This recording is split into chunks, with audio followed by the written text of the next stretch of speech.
I'm Anderson, day 63 of 100 Days of Thankfulness, day 3 of Pursuing Your Dream. Today we're talking about the importance of spontaneous action as well as why I'm so thankful for author James Clear. So on the screen behind me, I've got this cute little picture of Someday Isle, and it's where dreams go on a permanent vacation.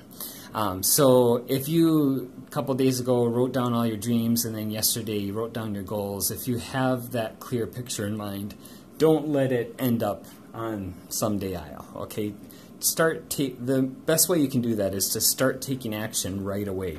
Even if you don't have all your dreams and all your goals clearly defined right now, it's so important to start taking those actions early on in the process.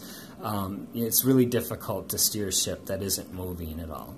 If you find that you're having trouble getting started, then I would suggest maybe that's because your dream really does belong on Someday Isle. Maybe this isn't really your dream.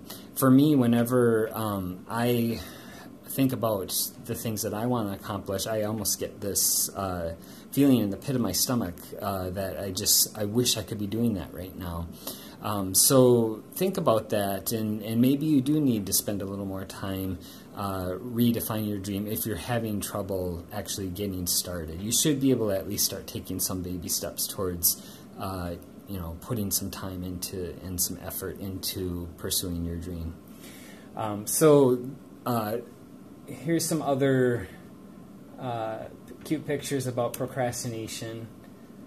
Is someday today, time to get around to it. So if you need around to it, there you go. And then I love Nike's slogan, "Just Do It." I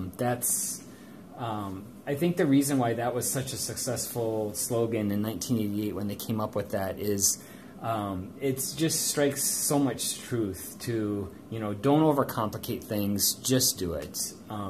Just start taking action right away. Don't do this, and I saw this on Facebook and I thought it was pretty funny.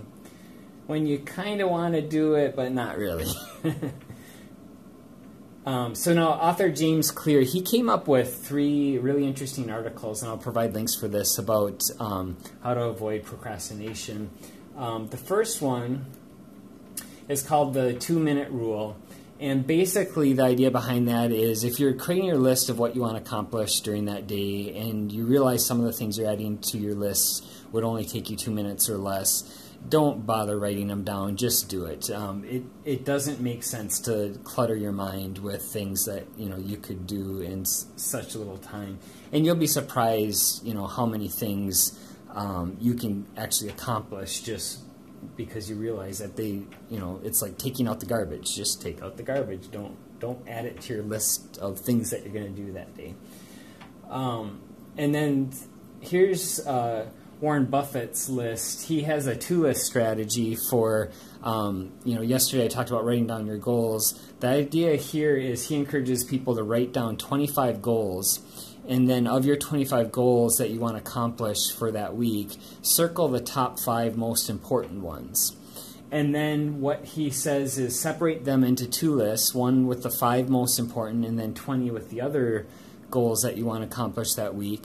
And then what he says is take those list of 20, crumple them up, throw them in the garbage, because they're just going to be a distraction from you getting the other 5 things done. How often do we have all these goals of things we want to accomplish during the week and we end up getting nothing done because we're so distracted by all that we have to do, or we're just feeling overwhelmed by it? So this is a great strategy that I found to be quite helpful. Just focus on 5 things for any given week. And just try to get those 5 things done. The other 20, they can come back the following week.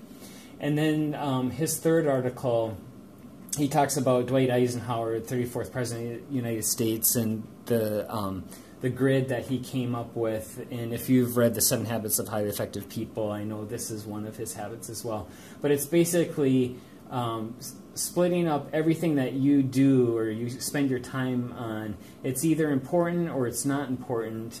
It's either urgent or not urgent.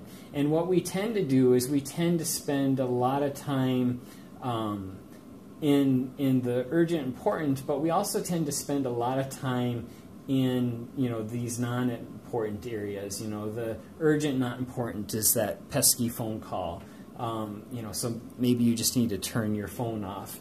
And then, or maybe even it's an instant message or whatever it is. Find ways to spend less time in the not important area.